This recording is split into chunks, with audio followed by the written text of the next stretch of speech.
सारी ratio start करना है sir. Credit turnover ratio formula बताइए क्या होगा इसका। Turnover upon debtor. करेक्ट। सारे टर्नओवर रेशियोज में टर्नओवर न्यूमरेटर और टर्नओवर जो पहले लिखा हुआ है वो डिनोमिनेटर। सारे टर्नओवर रेशियो का फॉर्मूला हो गया टर्नओवर अपॉन डेटर। थोड़ी सी चेंजेस करेंगे, डिफाइन करेंगे इसको। डेटर पे आ जाएंगे पहले। तो डेटर क्या चीज है, हमने कुछ उधार बेचे तो कस्टमर हमारा डेटर बन गया, लेकिन डेटर जो अमाउंट है वो डेली बेस पे चेंज होता है।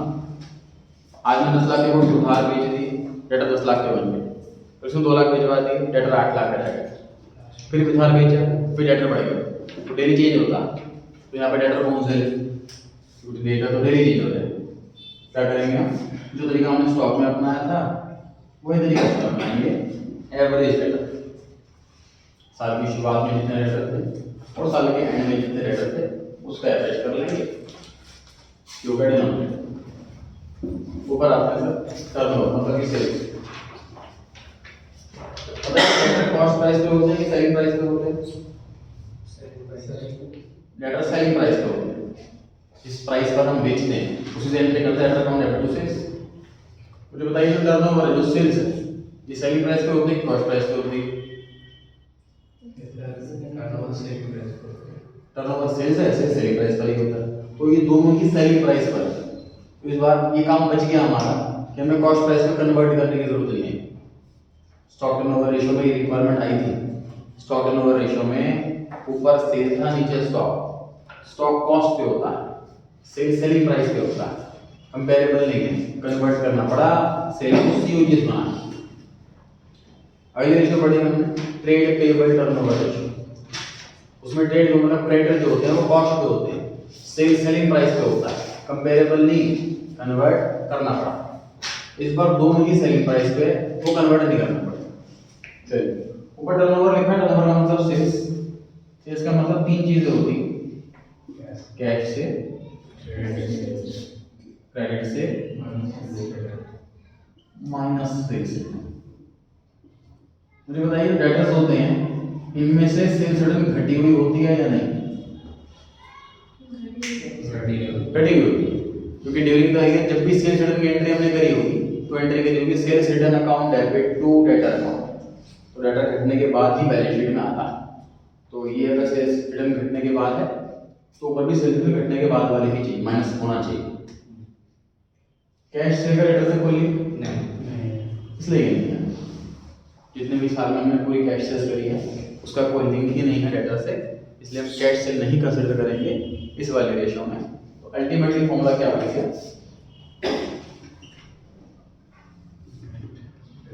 नेट क्रेडिट सेल्स अकाउंट में एवरेज डेटर।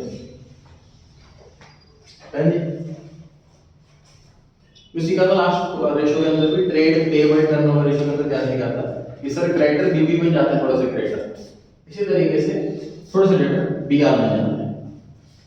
तो डेट टर्नओवर रेशियो की जगह नाम ये भी हो सकता है ट्रेड रिसीवेबल टर्नओवर रेशियो, दोनों नाम से आ सकता है ये क्वेश्चन। बेसिकली जिन कंपनियों में नहीं होता बीआर वहां पर ये रेशियो का नाम रहता है टर्नओवर रेशियो। जिन कंपनियों में बीआर ज्यादा होता है वो ये नाम यूज करते हैं ट्रेड रिसीवेबल टर्नओवर रेशियो। तो अगर ट्रेड रिसीवेबल के नाम से याद हो फॉर्मूला पे लिखेंगे average trade receivable. Trade receivable का मतलब डेटर प्लस बीआर। इस तरीके से ट्रेड पेबल में क्रेडिटर प्लस बीपी था, क्रेडिटर और बीपी को जोड़ दो तो टीपी बन गया, ऐसे डेटर और बीआर को जोड़ दो तो टीआर बन गया, ट्रेड रिसीवेबल। ठीक है, तो न्यूमरेटर में है सर जितना हमने कुछ उधार बेचे हैं, डिनोमिनेटर में है कि कितना पैसा लेना बाकी। रेशियो हुई हायर द बेटर, कम से कम। देखो डेटर का मतलब है उधार बेचना, मतलब उधार बका है लोगों से, पैसा लेने बाकी। अगर मैं सबको अनलिमिटेड उधार देने लग जाऊं तो नॉर्मली सेल बढ़ाना कोई बड़ी बात नहीं। डेटर कम रख करके ज्यादा सेल कर पा तो एफिशिएंसी है कंपनी का प्रोडक्ट इतना टॉप क्लास का हो कि हम उधार नहीं बेच रहे, बहुत कम उधार बेच रहे हैं और हैंड टू हैंड पैसा मतलब कि हम आज कुछ बेचे और विद इन 1 मंथ हमें पैसा चाहिए, ये कंडीशन है हमारी लेना है तो वो डेटर बहुत कम रहते हैं हमारे, तब भी सेल बहुत अच्छी होगी, तो हायर द बेटर इसलिए होना चाहिए। तो न्यूमरेटर में सेल है, हायर द बेटर। डिनोमिनेटर में हमारा पैसा ब्लॉक्ड है, पैसा फंसा हुआ है, लोअर द बेटर। तो numerator higher the better, denominator lower the better, इसलिए ratio higher the better. Read करते हैं एक बार पेज 174 लिखा हुआ trade receivables oblique debtor turnover ratio bracket में टाइम, सारी टर्नओवर रेशियो का आंसर टाइम्स में देना है, लिखा भी हुआ है हायर द बेटर। उसके बाद एक और रेशियो लिखी हुई पढ़ाएंगे अभी तक, क्वेश्चन 1 पर आ गया। रीड करेंगे पहला question, explain the meaning and significance of debt turnover ratio. तो this ratio is between credit sales and average debtors. This ratio indicates number of times per year average balance debtor is collected, कितना गुना पैसा collect कर लेते हैं। Formula लिखा हुआ है नेट क्रेडिट सेल्स अपॉन में एवरेज डेटर्स। एवरेज निकालने के लिए हमें ओपनिंग और क्लोजिंग दोनों चाहिए। बाय चांस ओपनिंग नहीं दे रखा और उसे कैलकुलेट करने का कोई तरीका भी नहीं, तो आप क्लोजिंग वाला दे सकते हैं। तो अगला फॉर्मूला लिखा हुआ है net credit sales upon closing debtors, और करके लिखा हुआ है सेल्स, मतलब क्वेश्चन में सिर्फ सेल्स लिखा हुआ है, कैश सेल दे ही नहीं रखा, तो वी हैव टू प्रेज्यूम सारी cell credit sales.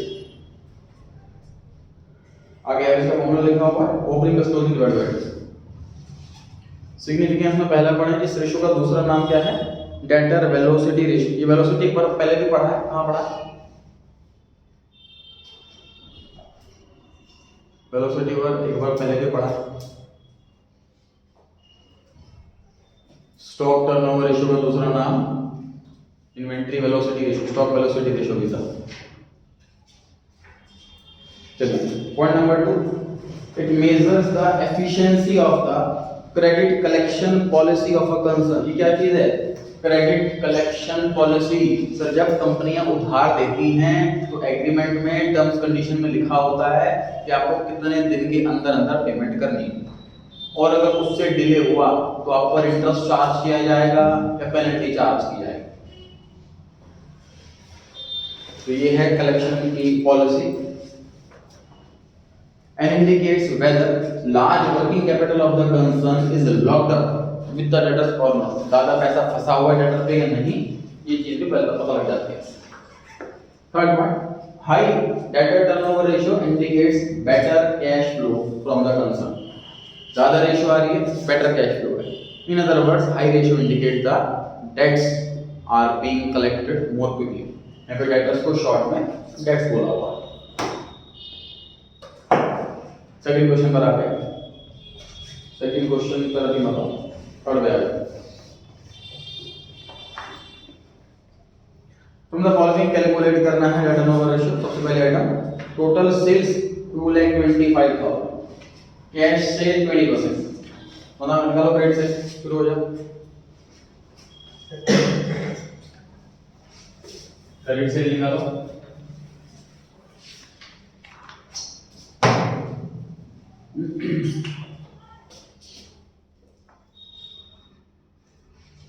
Total sales 2,25,000, cash sale इसी का 20%,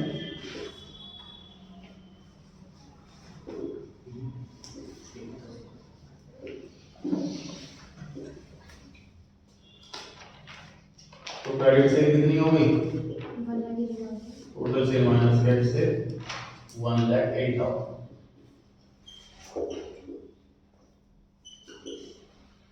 टोटल सेल है 2,25,000, उसी का 20% जो है वो है कैश सेल। टोटल सेल में से कैश सेल माइनस कर दिया, जो बच गया वो आ गई क्रेडिट सेल। क्रेडिट सेल आ गई जो 1,80,000 है।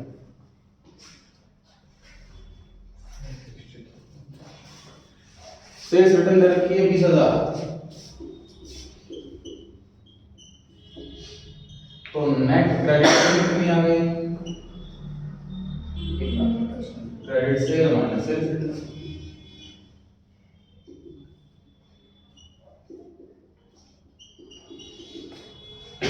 Credit sale minus sales return, ये आ गई net credit sales 1,60,000।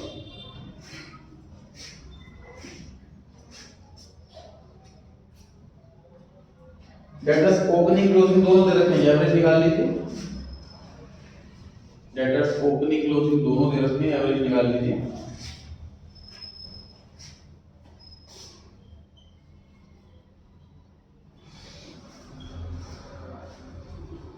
Opening plus closing divide by 2। Exam में प्रॉपर पूरा फॉर्मूला लिख करके आना है, शॉर्ट फॉर्म नहीं लिखते हैं।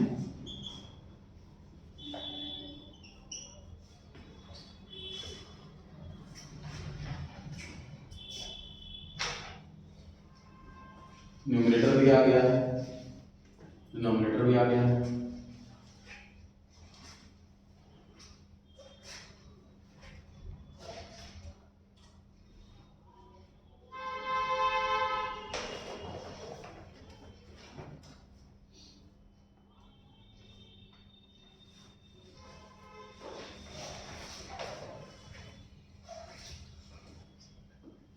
लगाइए फॉर्मूले में 1,60,000 न्यूमरेटर, 10,000 डिनोमिनेटर, 16 टाइम्स आंसर।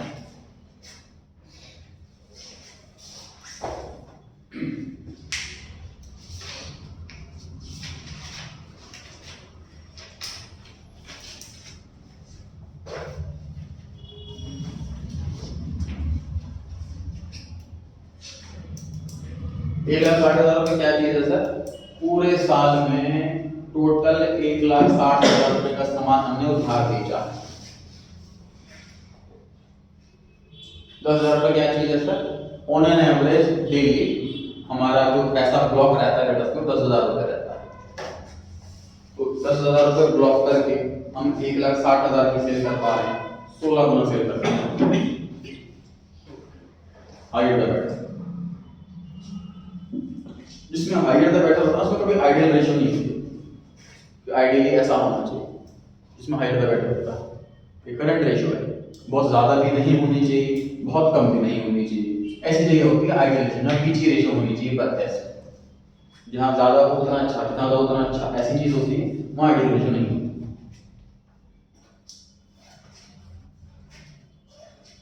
इसी रेशियो के अंदर एक और कैलकुलेशन है सर, ध्यान से देखें।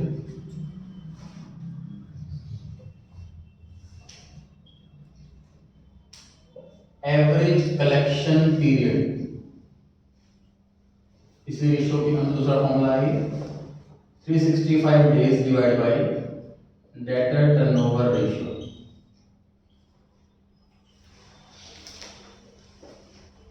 समझते हैं क्या मीनिंग है इसका?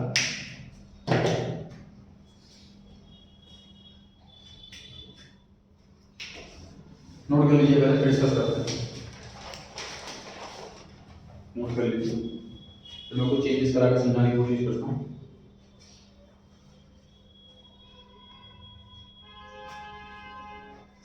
चैप्टर रिपीट होगा ग्रेजुएशन सेकंड ईयर में, सेम चैप्टर, 4 रेशियोज और आएंगे, ये रेशियो सेम रहेंगे।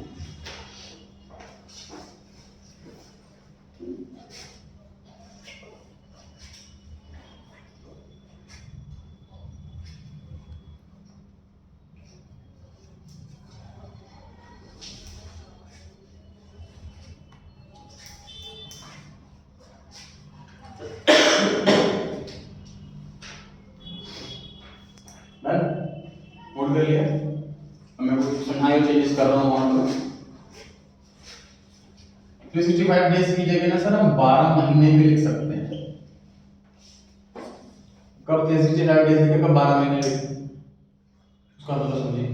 मैं आपको कहूँ कि ये चैप्टर जो है ना वो 60 डेज के बाद होगा, तब सोचोगे 60 डेज तो बोलो तो 2 महीने बोल देते, कि 2 महीने ज़्यादा समझने में आसान है, 60 डेज थोड़ा कम समझने में आसान है ना, जहाँ राउंड फिगर से होगी। अच्छा मैं कहूँ कि मैं चैप्टर कराऊंगा 1.23 डेज, 1.23 मंथ के बाद, 1.2 मंथ के बाद कराऊंगा, कोई समझ में कम आ रहा है। मैं बोलूँ कि मैं 40 दिन के बाद कराऊंगा तो समझने में आसानी से आएगा, है ना। तो अगर हमें क्या करना है, हमें प्रायोरिटी लेना है मंथ्स, लेकिन ऐसा लेना है कि डेसिमल में नहीं आना चाहिए। तो करना क्या, देखो हमें ये रेशियो सॉल्व कर ली, 16 टाइम्स आ गई। तो पहले मैं रफ में करके देखूंगा 12 को 16 से डिवाइड। अगर डेसिमल में आ रहा है तो फिर तो मैं 365 डेज भी लिखूंगा। अगर डेसिमल में नहीं आ रहा तो मैं फिर मंथ में लिखूंगा। मतलब मान लीजिए यहाँ पर मेरा आंसर आ रहा होता 6, 6 टाइम्स आ रहा होता, मैं रफ में करके देखूंगा 12 को 6, आंसर 2 एग्जैक्ट आ रहा है। तो मैं लिखता 12 मंथ्स डिवाइड बाय 6 टाइम्स, तो ये 2 मंथ्स आंसर आ जाता है। समझ आ रही है बात? तो एवरेज करेक्शन पीरियड में आपको फर्स्ट प्रेफरेंस देनी है मंथ की, लेकिन मंथ तब लिखना है जब हमारा फाइनल आंसर डेसिमल में था। अगर डेसिमल में आ रहा हो तो मंथ के बजाय डेज लिखो। ये हो गई बात? अच्छा, चलिए समझने की कोशिश करते हैं कि क्या चीज है।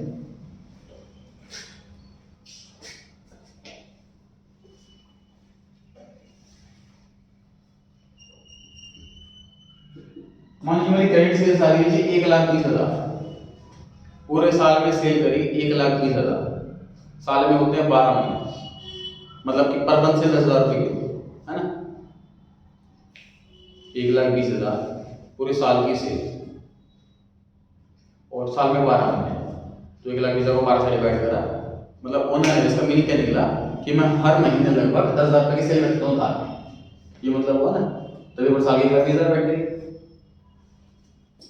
डेटा में 10,000 रुपये गई है, नहीं समझ पा रहे हो आप? ये डेटा सिर्फ मार्च वाला है।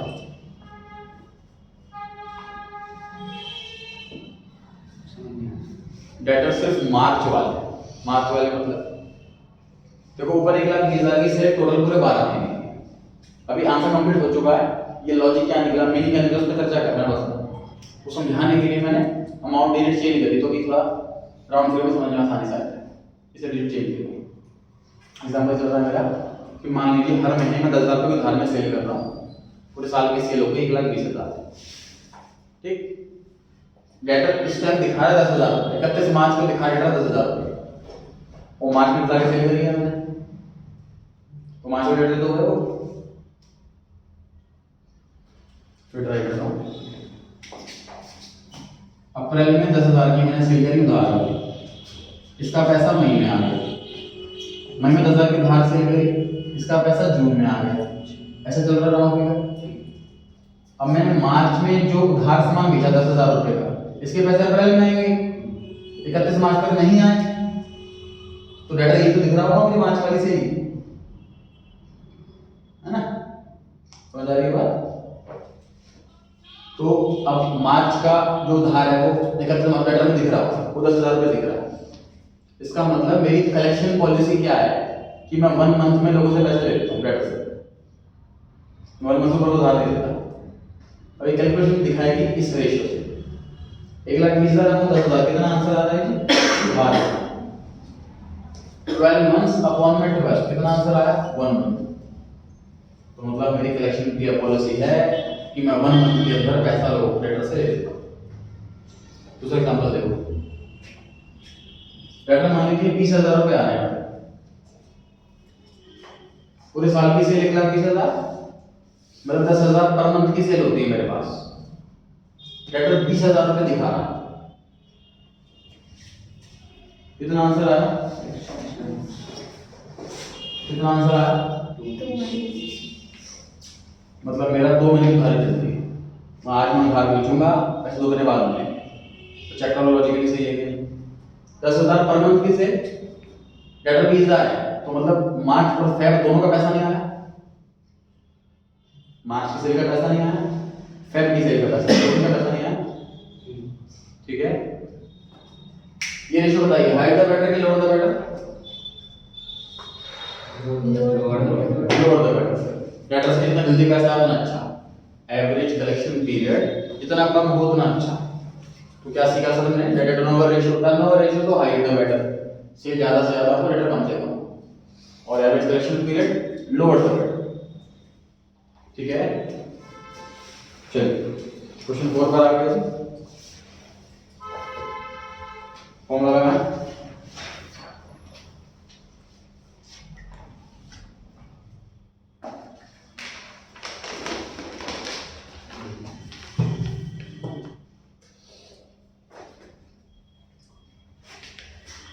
डेटर टर्नओवर रेशियो बराबर नेट क्रेडिट सेल्स अपॉन में एवरेज डेटर। रेशियो दे रखी है सर इस बार 10,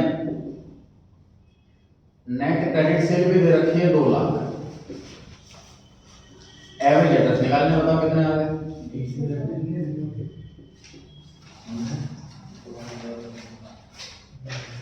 रेशियो सॉल्व करके दे रखी है पहले से, क्रेडिट सेल्स दे रखी है पहले से,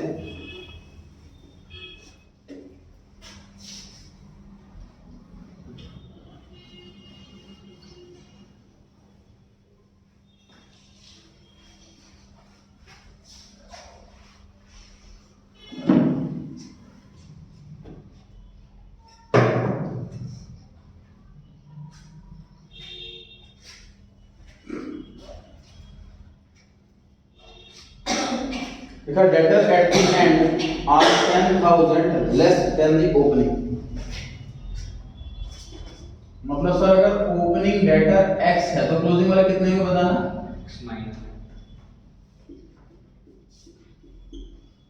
क्लोजिंग वाले 10,000 रुपए कम है ओपनिंग से। मतलब ओपनिंग सपोज 50,000 है तो क्लोजिंग 40,000, 10,000 रुपए कम। ओपनिंग अगर x है तो क्लोजिंग x माइनस 10,000। एवरेज निकालने का फॉर्मूला क्या होता है, opening debtor plus closing debtor divide by 2।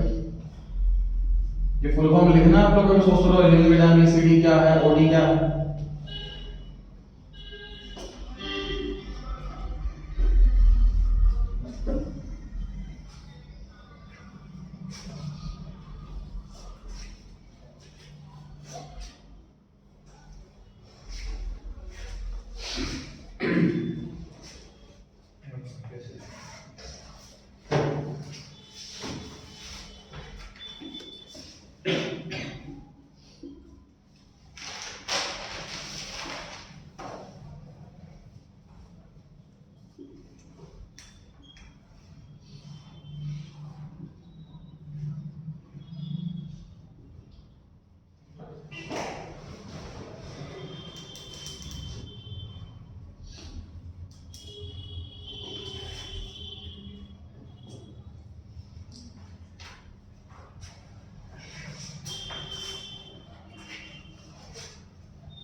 ये जो 25,000 रुपया है क्या ओपनिंग क्लोजिंग, ओपनिंग है तो क्वेश्चन में क्लोजिंग दोनों मांगा होगा। क्लोजिंग से निकाल देते हैं 10,000 माइनस कर लीजिए इसमें।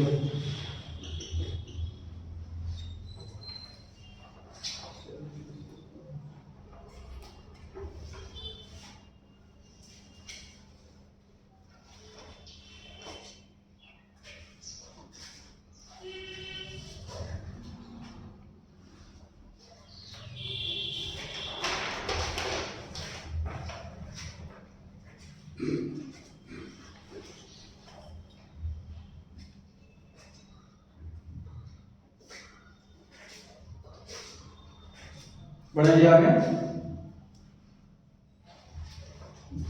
Question number 5, calculate amount of opening and closing debtor. दो चीजें मांगी हैं, डेटर टर्नओवर रेशियो गिवन है 4 टाइम्स,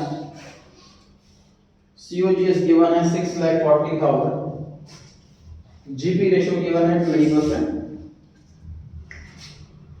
तो GP रेशियो के लिए क्वेश्चन लिखा हुआ कॉस्ट पे की सेल पे तो क्या मानते हैं बताइए,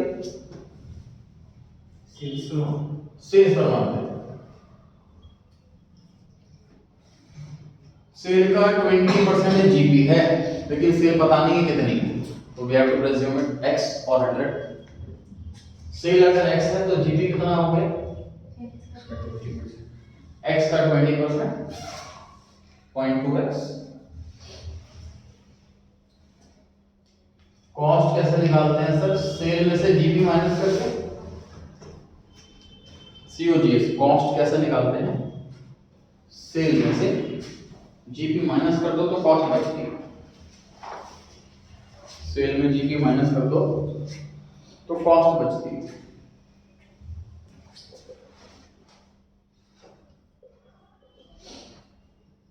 कॉस्ट क्वेश्चन में दे रखी है, COGS कॉस्ट क्वेश्चन में दे रखी है।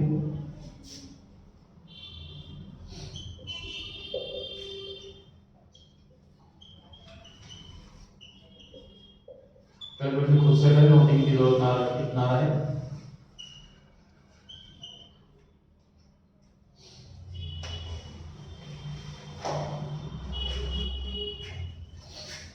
क्वेश्चन में अमाउंट दे दिया कॉस्ट का, लेकिन प्रॉफिट दे दिया सेल पर। 20% जो है वो मैं सेल का करूंगा तो प्रॉफिट आएगा, लेकिन सेल पता ही नहीं कितनी, इसलिए हमें एक्स एज्यूम करके इसका प्रोसेस करना पड़ा।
वापस से फॉर्मूले पे आ जाते हैं जी अपने।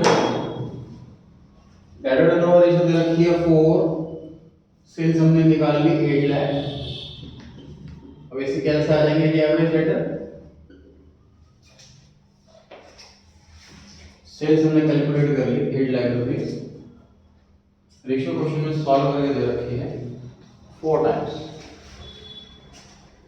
इसकी हेल्प से निकाल लीजिए एवरेज डेटर।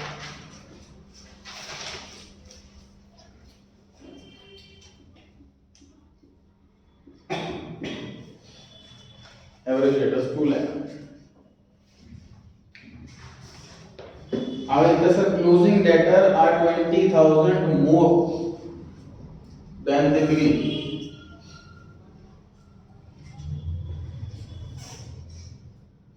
उसके बताइए ओपनिंग x माना क्लोजिंग में क्या लिखूं, x प्लस 20,000 लिखा होगा, क्लोजिंग वाले ओपनिंग से 20,000 रुपए ज्यादा।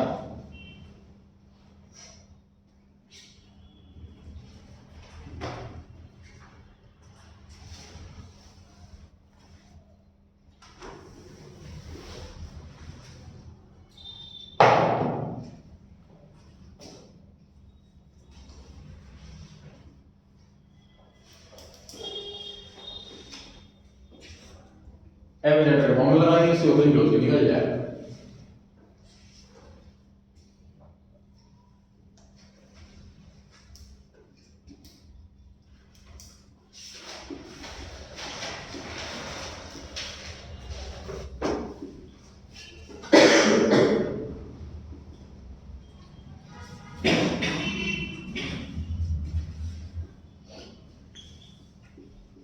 ओपनिंग डेटर आ गया जी 1,90,000,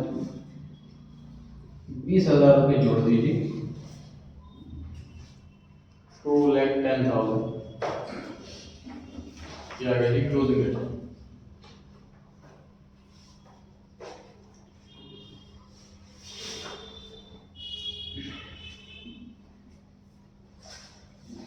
Sixth question.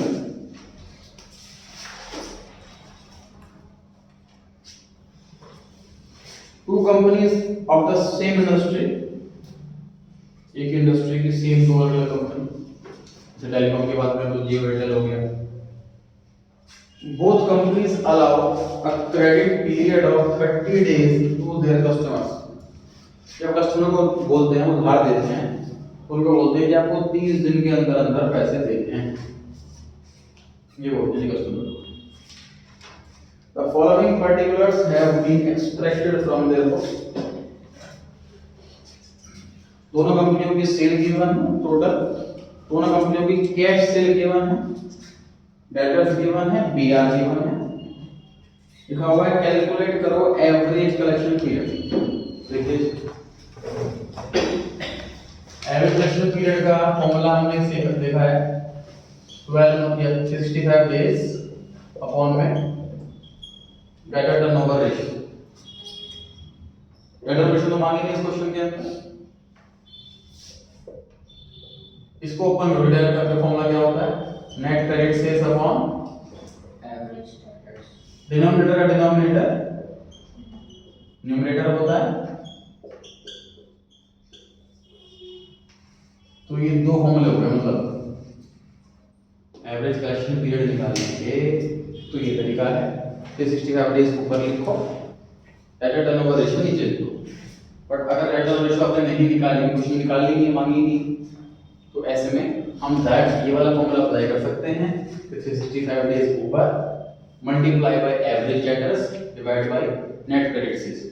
याद करके जाने की जरूरत नहीं है, भूल भी गए तो इस तरह से आपको रिमाइंड आ जाएगा। डीटीआर ओपन कर दो, डीटीआर फॉर्मूला ये होता है।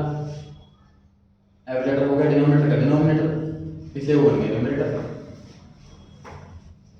अब आप नेट क्रेडिट सेल लिख लो, एवरेज डेटर लिख लो, आंसर आ जाएगा।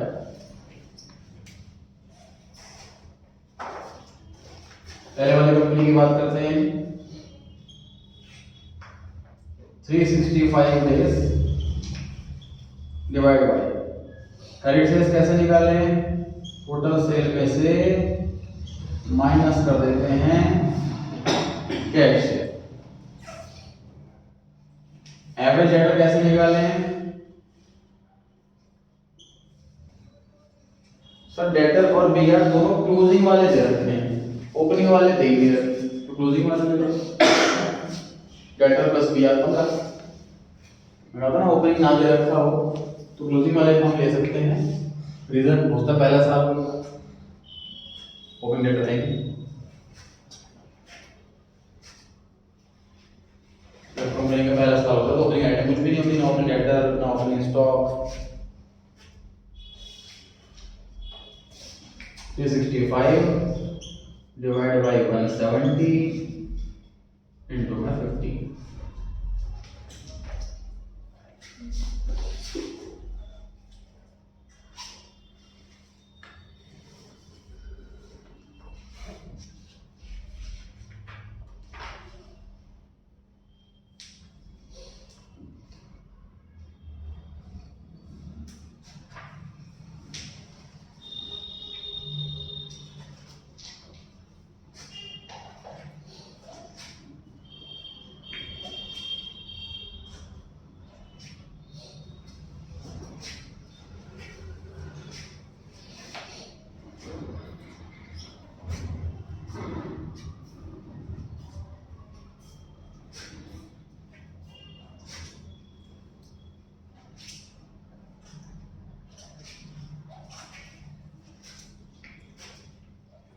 सेकंड कंपनी की बात करें, 365 डेज ऊपर total sale 500 minus cash cell 180, तो क्या बचेगी? क्रेडिट सेल बचेगी। टोटल सेल में से कैश सेल घटा दिया तो क्रेडिट सेल बच गया। डेटर और बीआर को जोड़ दिया तो टीआर बन गया। Debtor plus BR is equal to TR.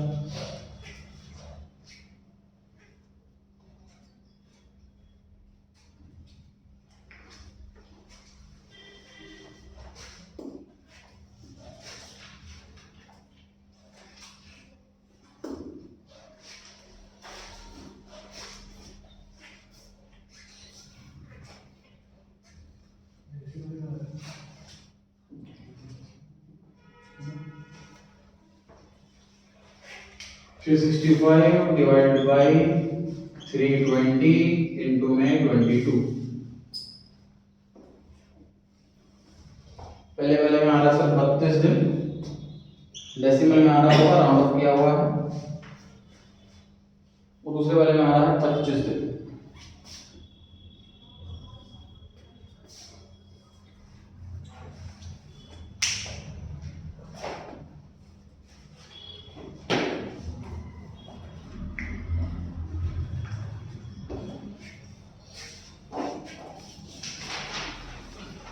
कौन सी कंपनी परफॉर्मेंस बढ़िया है ये बताइए? 25 है क्योंकि ये रेशो होनी चाहिए सर लोअर द बेट। क्योंकि स्टार्टिंग में लिखा था दोनों ही कंपनियां अपने कस्टमर को कहती हैं 1 मंथ के अंदर पैसे चाहिए। पहले वाली कंपनी कलेक्ट कर पा रही है 32 दिन में पैसा, 2 दिन लेट। सेकंड वाली कंपनी कलेक्ट कर पा रही है 5 दिन पहले। तो कलेक्शन में वो बेटर है। कलेक्शन की टेक्निक सिखाई जाती है, जैसे कि हम उनको ये डेटर्स को सारे मोड ऑफ पेमेंट का ऑप्शन दे दीजिए कि आप ऑनलाइन कैश जैसे मर्जी कर सकते हो। कंपनी अपनी चेक ड्रॉप बॉक्स अलग जगह रख देती है। बैंकों में एटीएम मशीन के अंदर चेक ड्रॉप बॉक्स रखे हुए होते हैं, चेक जमा करना है वहां डाल दो, जल्दी पैसा आएगा।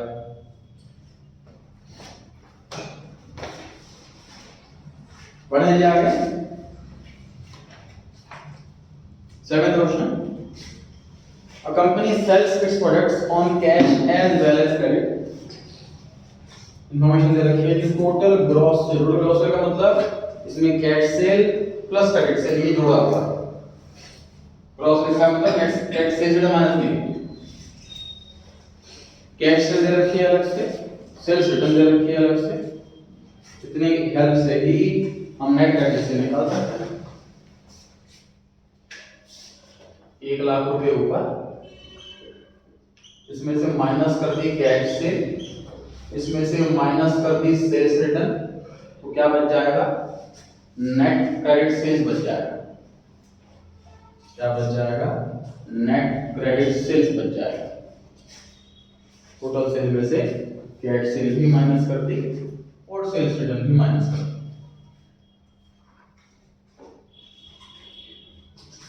डेटर्स की बात करें सर, डेटर क्लोजिंग वाले 9000 और बीआर क्लोजिंग वाले 2000।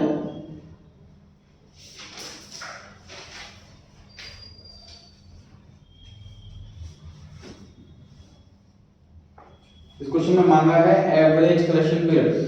तो आप मैंने तो फॉर्मूला लिखा डेट ओवर रेशियो का, जरूरत नहीं आप इस फॉर्मूले को फॉलो करें, आप इस वाले फॉर्मूले से डायरेक्ट निकाल सकते हैं आंसर। नेक्स्ट फॉर्मूले इसको पहले ध्यान दीजिएगा, 60 हर्ट्ज डिवाइड बाय ऐसा करना पड़ेगा। डायरेक्ट से भी कर सकते हैं कैसे? 365 डेज ऊपर नेट क्रेडिट सेल की जगह कितना आ रहा है जी? 73,000 आ रहा है। और एवरेज डेटर की जगह ये 73 की टेबल में आता है।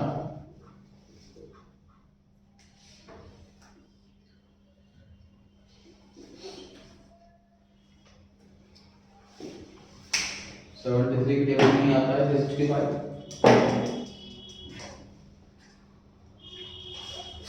मतलब सॉल्व करने के 2 रूट हो गए। लॉन्ग रूट क्या होगा? पर डेटर ओवर रेशियो निकालो, 365 डेज डिवाइड बाय रेशियो का आंसर, ऐसे आंसर निकल जाएगा। वो तरीका भी सही है, थोड़ा लॉन्ग रूट है। दूसरा तरीका डायरेक्ट फॉर्मूला लगाओ average collection period.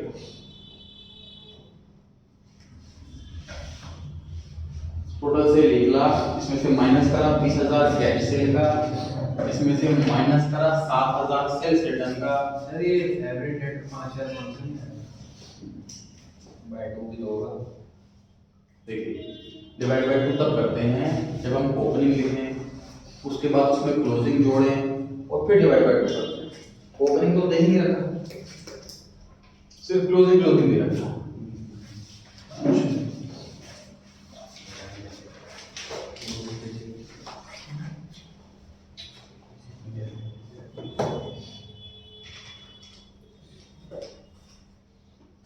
55 days answer आया है। इस चैप्टर में आंसर जब भी लिखें तो साथ में जरूर लिखिए उसके डिनोमिनेशन कि वो परसेंटेज है, कि रेशियो है, कि टाइम्स है, कि रुपीस है, इस वाले में डेज है।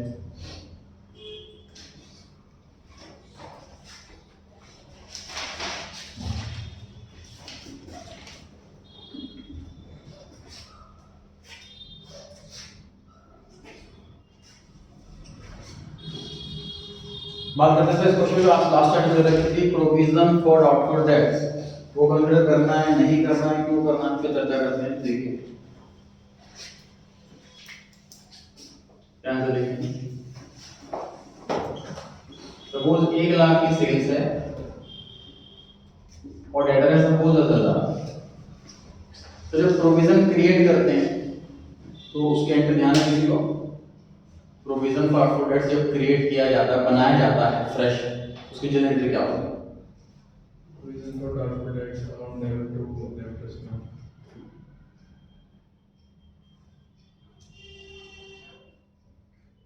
इसकी एंट्री होती है profit and loss account debit to provision for doubtful debts. पहली बात तो देखो, प्रोविजन नेगेटिव एसेट है तो क्रेडिट हो, डेबिट होगी। दूसरी बात एक्सपेंस हो गया, इसलिए पी&एल अकाउंट डेबिट हो रहा है। तीसरी बात, प्रोविजन से डेटर नहीं घटता, ये हमने पार्टनरशिप चैप्टर में बहुत क्वेश्चंस किए हैं इसके, है ना। डेटर बढ़ गया तो हमने डेटर में चेंज करा, बैड डेट हो गए तो हमने प्रोविजन में चेंज करा। सबसे हमने सीखा था कि debtor is a separate account, provision is a separate account. ठीक, एंट्री हुई P&L account debit to provision, तो इस एंट्री में डेटर बढ़ा कि घटा? एंट्री मैंने बोली P&L account debit to provision, इस एंट्री में डेटर बढ़ा या घटा? कुछ भी नहीं। कुछ भी। इस एंट्री में सेल बढ़ा या घटा? कुछ भी। इसलिए हम आंसर में कर रहे हैं कुछ भी। ऊपर सेल्स है, पीछे डेटर है, प्रोविजन से ना डेटर पे इम्पैक्ट पड़ता ना सेल्स पे इम्पैक्ट पड़ता, इसलिए हम प्रोविजन ऑफ डेट्स इग्नोर कर रहे हैं इस टॉपिक को।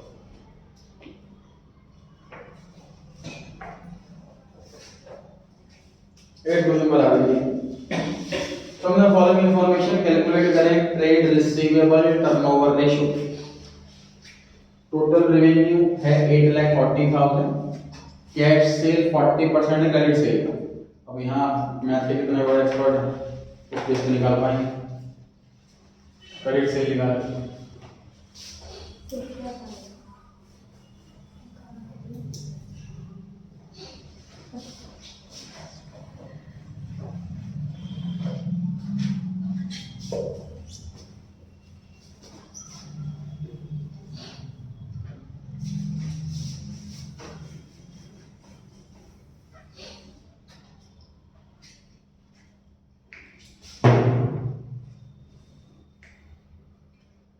टोटल सेल है 8,40,000, कैश सेल है क्रेडिट सेल का 40%।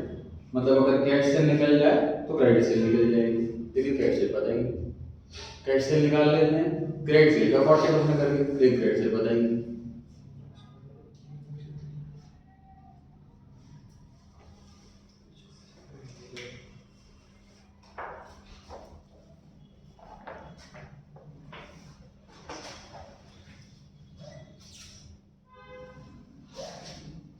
एक बेसिक तरीका था, जब भी परसेंटेज दे रखी है तो क्या करते हैं, एक्स मानते हैं उसको जिस पर परसेंटेज दे रखी है। परसेंटेज किस पर दे रखी है? क्रेडिट सेल पर दे रखी है, तो क्रेडिट सेल का करना तो उसी को एक्स मानो। हमेशा परसेंटेज जिस पर दे रखी है तो हमेशा उसको एक्स मानते हैं, ये बेसिक प्रिंसिपल होता है एक्स मानने का।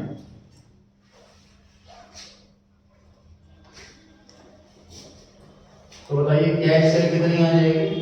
0.25x 0.4x 25 कैसे हो?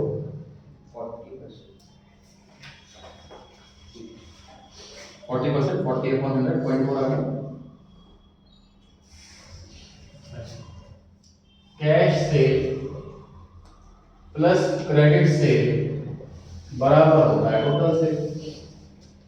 कैश सेल की जगह 0.4x, क्रेडिट सेल की जगह x, टोटल सेल क्वेश्चन में पता।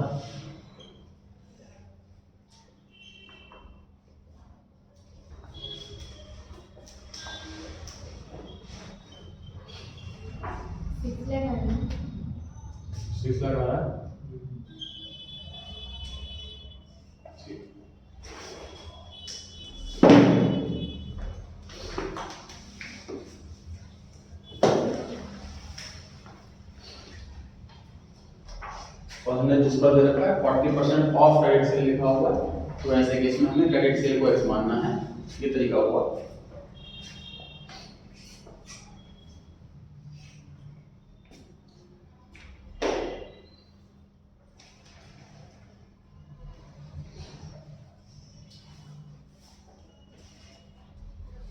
क्लोजिंग टीआर 2 लाख रुपए।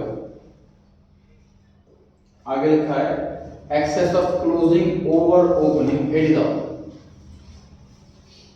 आदित्य आप बताइए, जो लिखा हुआ है excess of closing over opening 80,000, इससे बड़ा क्या बता रहा है? क्लोजिंग बढ़ा कि ओपनिंग बढ़ा? आदित्य, क्लोजिंग बढ़ा कि ओपनिंग बढ़ा? क्लोजिंग बढ़ा। ऋषभ, ओपनिंग कितना आएगा?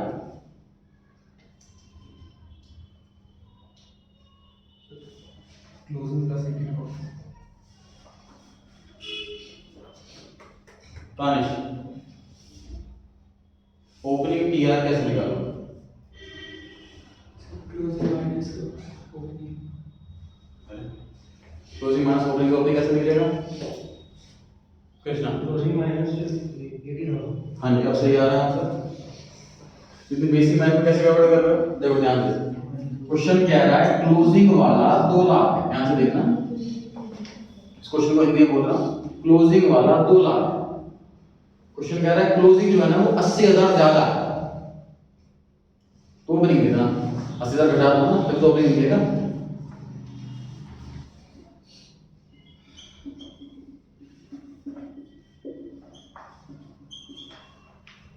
क्लोजिंग 2 लाख है, और क्लोजिंग जो है 80,000 ज्यादा है ओपनिंग से, मतलब क्लोजिंग बड़ा तो ओपनिंग निकालना होगा तो माइनस करना पड़ेगा ना। तो 2 लाख में 80,000 माइनस करूंगा तो ओपनिंग आएगा। खुशी है, एवरेज बताइए। क्लोजिंग पता लग गया, ओपनिंग पता लग गया, एवरेज निकाल लिया।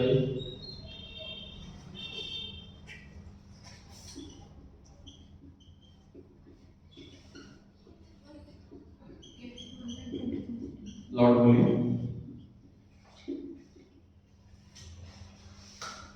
कितना आया? 1,60,000।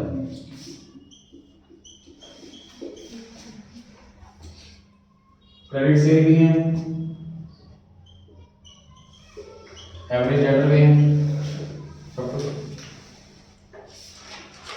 लैंग्वेज को ध्यान से पढ़ना है।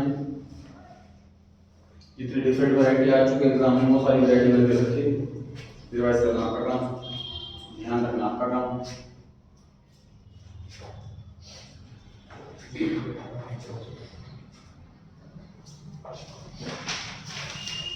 नाइन क्वेश्चन पर आ गए। लिखा है इनकम्प्लीट बैलेंस शीट दे रखी और कुछ एडिशनल इंफॉर्मेशन दे रखी है, हमें मिसिंग फिगर्स कंप्लीट करनी है। क्योंकि मुझे बैलेंस शीट में लायबिलिटी साइड में 2 आइटम मिसिंग दिख रही है, लॉन्ग टर्म लोन और क्रेडिटर। एसेट साइड में 2 आइटम मिसिंग दिख रही है, इन्वेंट्री और डेटर। तो कैसे एडिशनल इंफॉर्मेशन की हेल्प से पहली आइटम दे रखी है ratio of long term loan to net worth. Net worth किसे कहते हैं सर? मैंने ब्रैकेट में हिंट दे रखी है जो कि एग्जाम में नहीं मिलेगी। शेयर होल्डर्स फंड्स को नेट वर्थ भी कहते हैं। कृति बताइए, इस बैलेंस शीट में आपको नेट वर्थ कितने दिख रही है amount? Share holders funds 4 lakh। 4 lakh.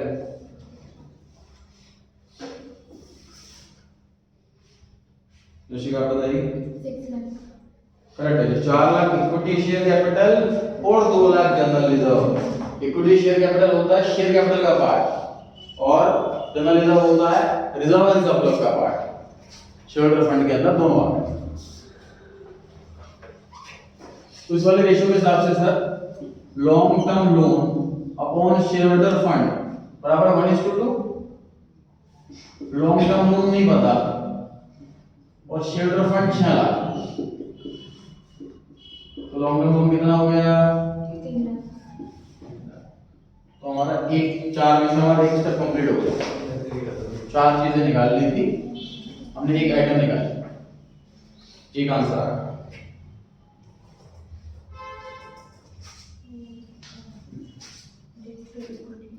Long term loan upon share holders funds basic debt equity ratio है ही, डेट इक्विटी रेशियो तो फॉर्मूला होता है debt upon equity.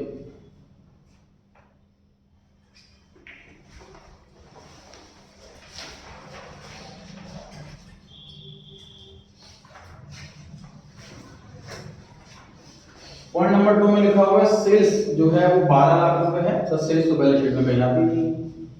Point number 3 gross profit है 20% ऑफ सेल्स, तो बैलेंस शीट में कहीं gross profit भी नहीं आता। फोर्थ पॉइंट है इन्वेंटरी टर्नओवर रेशियो, इससे इन्वेंटरी आ सकती है, देखो बैलेंस शीट में इन्वेंटरी भी सीधे कि नहीं। हां जी, इन्वेंटरी रेशियो का फॉर्मूला क्या होता है, COGS अपॉन में इन्वेंटरी। COGS निकालिए, सेल्स है 12 लाख, जीपी है 12 लाख का 20%, रिया बताएं कितना होगा जीपी। सेल है 20 लाख और जीपी है सेल का 20%।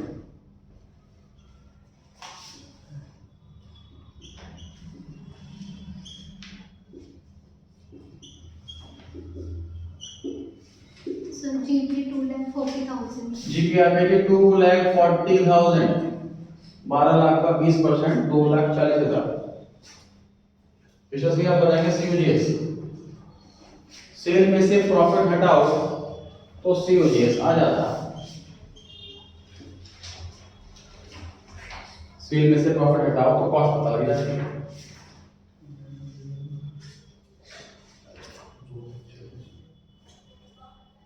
सेल में से प्रॉफिट हटाओगे तो कॉस्ट की मिल जाएगी।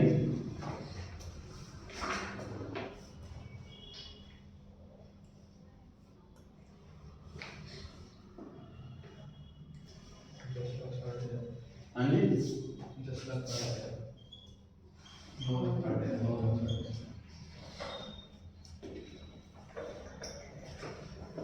और बताइए फॉर्मूला इन्वेंटरी टर्नओवर रेशियो का, COGS अपॉन में इन्वेंटरी रेशियो दे रखी है 9.6, COGS हमने निकाल लिया। आदित्य आप बताएं इन्वेंटरी कितनी आई, विषय भाव आएगा ठीक नहीं टिकट कितनी बार, 1 लाख। ठीक।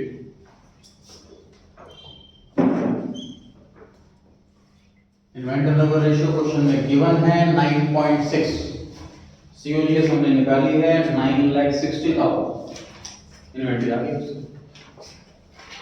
1 लाख रुपए। ये हमारा दूसरा आंसर, टोटल 4 आंसर निकालने हैं, 2 आंसर आ चुके।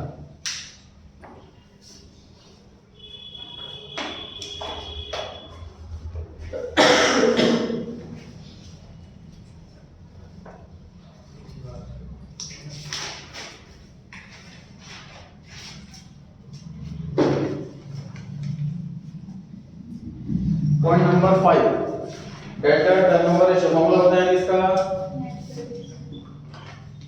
टर्नओवर अपॉन डेटा है, क्योंकि इस क्वेश्चन में तो नहीं दे रखी कैश से अलग से कुछ से ड्रॉ कर सकते हैं। रेशियो है 8, सेल्स क्वेश्चन में गिवन है 12 लाख। पानी डेटा बताएं, रेशियो क्वेश्चन में सॉल्व करके दे रखी है 8, टर्नओवर दे रखी है 12 लाख, डेटर आ जाएंगे।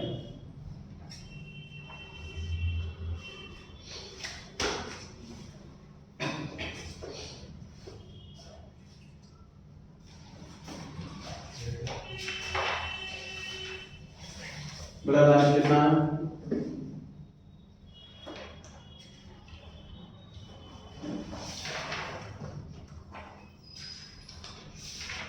सर 1 लाख का 1,50,000, 1.5 लाख रुपए आ गए बेटा, 1,50,000। तो 4 आंसर्स आने थे, टोटल 3 आंसर आ चुके हैं हमारे।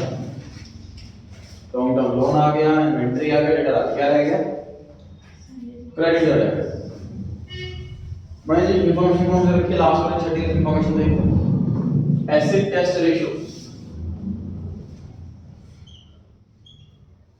फॉर्मूला होता है कि क्विक एसेट अपॉन में करंट लायबिलिटी। फॉर्मूला होता है क्विक एसेट्स अपॉन में करंट लायबिलिटी। तो रेशियो की जगह लिख देता हूं मैं 1/1। क्विक एसेट्स की जगह दो आइटम दिख रही है मतलब क्वेश्चन में, एक डेटर दिख रहा है और एक कैश दिख रहा है। करंट लायबिलिटी के लिए मुझे दिख रही है सिर्फ एक आइटम क्रेडिट। रेशियो सॉल्व करके दे रखी है 1:1। क्विक रेशियो में दो ही आइटम है, डेटर और कैश।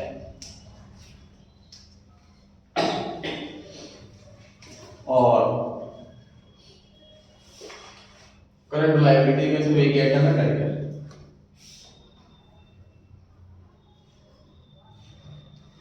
डेटर हम सॉल्व कर चुके हैं, कैश क्वेश्चन में गिवन है, क्रेडिट निकालना है। कृष्णा बताइए कितना है ये क्रेडिट?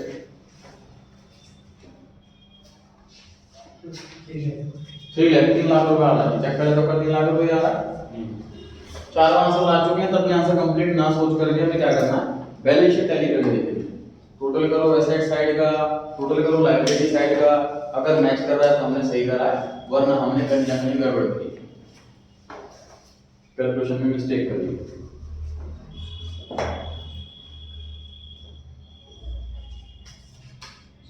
थोड़ा बताइए कितना आ रहा है लायबिलिटी साइड का? 12 लाख। थोड़ा बताओ कितना आ रहा है एसेट साइड का? 12 लाख। सही आ रहा है। चलिए एक ही रेशियो करिए, करके अच्छे से रिवाइज करके